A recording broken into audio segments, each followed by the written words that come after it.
এবং সে টের পেয়ে যাওয়ায় তারা কিছু মালামাল দিতে পারেনি সেই মুহূর্তে। এবং ধাওয়া করলে মহিপুরের দিকে তারা প্রথমে ঢুকে যায়। আমরা তাৎক্ষণিকভাবে আমি সংবাদ পেয়ে মহিপুর থানাকে এবং ওখানে পুলিশকে আমরা জানালে তারা একজনকে ওখানেই আটক করতে সক্ষম হয়। এবং আমি সাথে সাথে পটুয়াখালী জেলা কন্ট্রোলকে জানাই এবং আমাদের গাজীপুর তদন্ত কেন্দ্র সহ আমাদের পুরো টিম আমরা কাজ করতে শুরু করি। এবং এক পর্যায়ে ডাকাতরা কিন্তু আমাদের গ্রামের বিভিন্ন আশেপাশের গ্রামের মধ্যে ঢুকে যায় এবং 18 গাছিয়া নামক স্থানে 1000 টাকার বাদে নামক স্থানে এখানে গাড়ি রেখে পালিয়ে যায়। এবং আমরা এই যে দেখতে পাচ্ছেন এই গাড়িটি আমরা আটক করতে সক্ষম হয়েছি। এবং একজন ডাকাতকে এখন পর্যন্ত আমরা আরো গ্রেপ্তার করতে পেরেছি, মোট 2 জন এখন।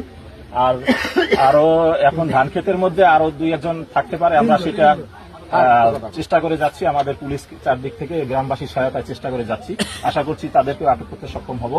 এবং এই যে গাড়িটা দেখতে পাচ্ছেন, এই গাড়িটার মধ্যে কিন্তু দেখা যাচ্ছে যে এখানে ট্রান্সফরমারের কিছু মালামাল দেখা যাচ্ছে।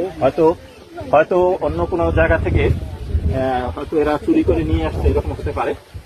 আর আমি যতদূর জানতে পেরেছি এরা পাবনা অঞ্চলের লোক। মহিপুর থানায় যাকে আটক করা হয়েছে তাদেরকে জিজ্ঞাসাবাদে জানা গেছে যে পাবনা থেকে তারা এসেছে।